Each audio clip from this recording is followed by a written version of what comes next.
Independence Day in Moldova, a small East European nation that last year had to redo its presidential election because of outside interference. Now, ahead of next month's crucial parliamentary vote in that Romanian-speaking former Soviet republic, the leaders of France, Germany, Poland in Chisinau to show their support for a pro-EU nation that borders Ukraine and hosts Russian bases in the breakaway region of Transnistria. While once again, there are who seek to undermine your democracy, and as we see, on your doorstep, borders are contested, your people's sovereignty is flouted, where through underground networks, some would see your democracy stop working. We have come, publicly and openly, to tell you we are confident about your future, and that Moldova matters. Your future is with Europe, and in the European Union, that there is a place for you, and that you are already part of these constructions. You must continue on the path you have started down, one of reform, modernization and courage. For more, let's go to Bucharest. Laurențiu Pleșca is the program coordinator for the Black Sea Trust Regional Cooperation at the German Marshall Fund think tank. Thanks for being with us here on France 24. Thank you for inviting me. So this kind of show of force of what's the so-called Weimar Triangle, the leaders of France, Germany, and Poland in Chisinau, boosting a pro-EU president. Tomorrow's the kickoff of the campaign for those parliamentary elections. Will this photo op, though, win votes for the pro-EU camp? Well, let me tell you that Macron, Merz, and Tusk are not just political figures, the main political figures from EU. They are leaders of Moldova's main commercial partners and also key security providers, because France, Germany, and Poland have all signed security and defense agreements with Moldova. And this partnership will include military cooperation, infrastructure support, but also strategic cooperation in economy. So I think that this visit highlights the tangible support that Moldova receives from its European allies, both in economics, but also security areas. And this is not the first visit in Moldova. Remember the summit of Moldova and EU in July.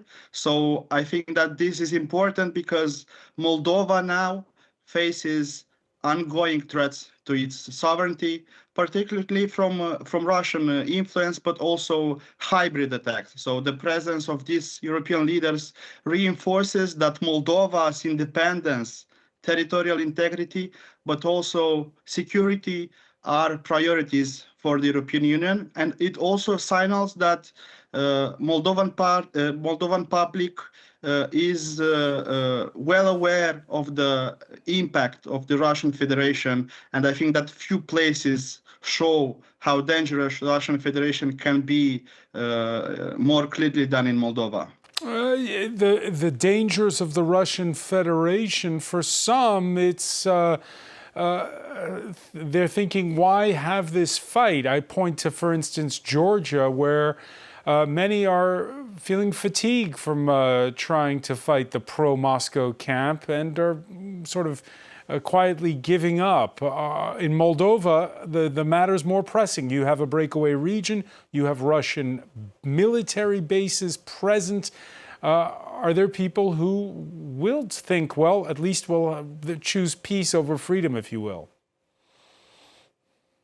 Yep, the narrative is a little bit different in the Moldovan case, because in Moldova, Russia is present for over 3 decades.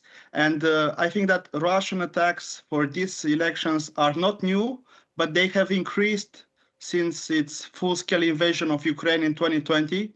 So a clear warning came, for example, during Moldova's local elections in 2023, where Russia spent about $55 million to influence the outcome and to basically help pro-Russian candidates win in key cities, win in Gagauzia, but also to control Transnistria, the breakaway region. So I think that this year's elections, the elections on September 28, are crucial for the EU path of Moldova, because we've seen an international attention for Moldova, but the country, as you mentioned, is polarized. The society is polarized right now because we have these social challenges, we have the autonomy of Gagauzia, but also Russian troops in the Republic of Moldova. What do you say about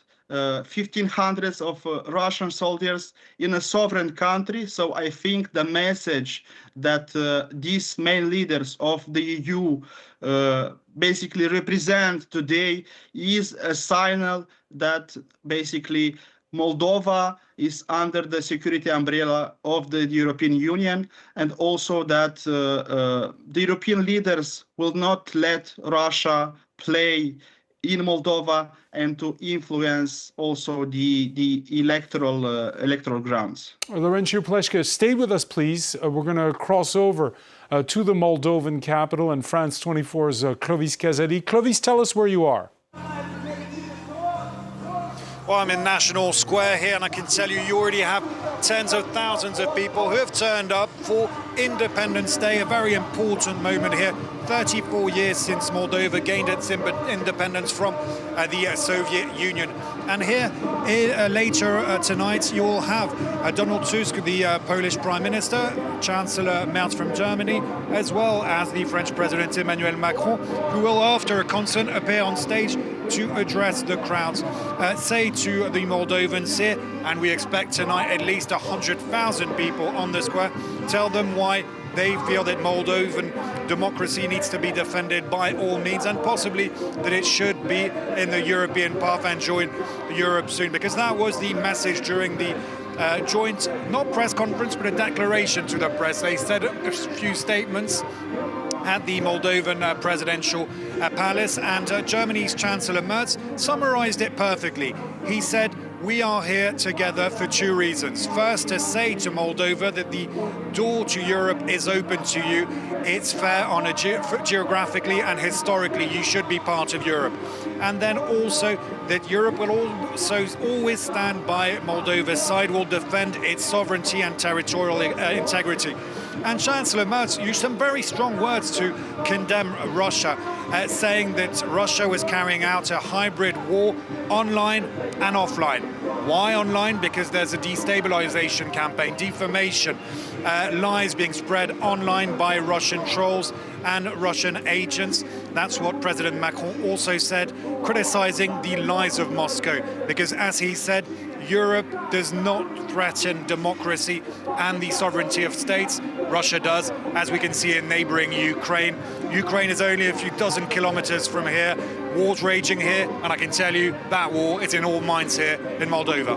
Hey, Clovis, we're hearing a rumor, speculation that Macron might say a few words in Romanian in his speech. I will not comment on that because French President Emmanuel Macron is a man full of surprises, so it's a possibility. It's not ruled out, but if it does happen tonight, it will be a surprise, at least. All right, Clovis Kazani, many thanks for that live update from Chisinau ahead of those speeches by those three leaders. And we're with Laurențiu Pleșca, who is with us from Bucharest, from the German Marshall Fund think tank. We're speaking on France 24. What's the conversation, though, on TikTok, where that upset candidate had to be barred by the Constitutional Council last year after it was found that he'd lied about his campaign financing and his outside help?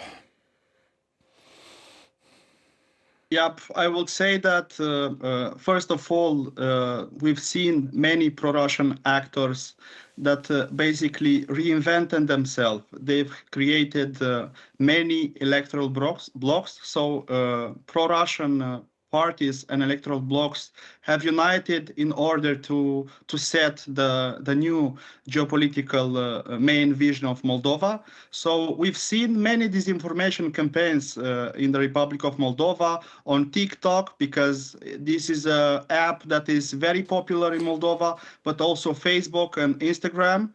we've seen many funds that were used in these directions, targeting really influencers, and that were depicting European Union as something bad, that were saying that Moldova should choose another path, that maybe we need a union with Russia. This is the main argument of Ilan Shor's proxy parties that are running in this campaign. Of course, they were banned last year, but they have created other political projects.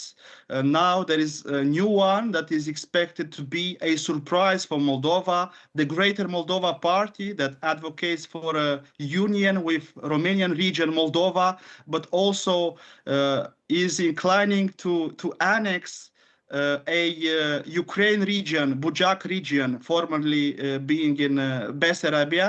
So we've seen new tactics, new arguments to portray basically that Russia should be the main ally, but also that the European Union is a bad choice for Moldova's independence, but also sovereignty.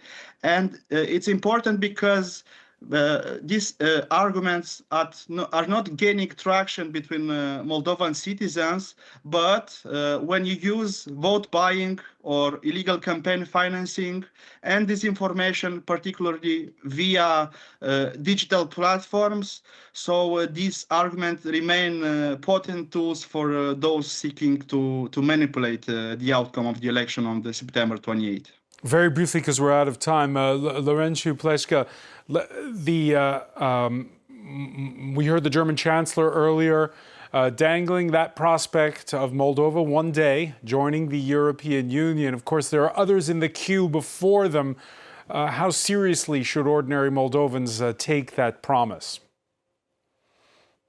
Of course, the attention on Moldova right now is high. We've seen that most of the EU countries agree that Moldova should be a priority of the enlargement policy. We've seen many visits of EU Commissioner Marta Kos in the Republic of Moldova. We've seen the summit EU-Moldova, and I would say that there are big chances that Moldova in the following 5 years or the following decade will be a main priority for the enlargement policy in order to make from Moldova an example of good practice, because you remember in the past that Moldova advanced with reforms, but now the stakes are crucial and is basically the last time when Moldova can choose freely and can have a EU path. And also Moldovans, if you look at the polls, you see that most of them, the majority almost, support pro-EU actors that basically campaign on this promise of joining in EU by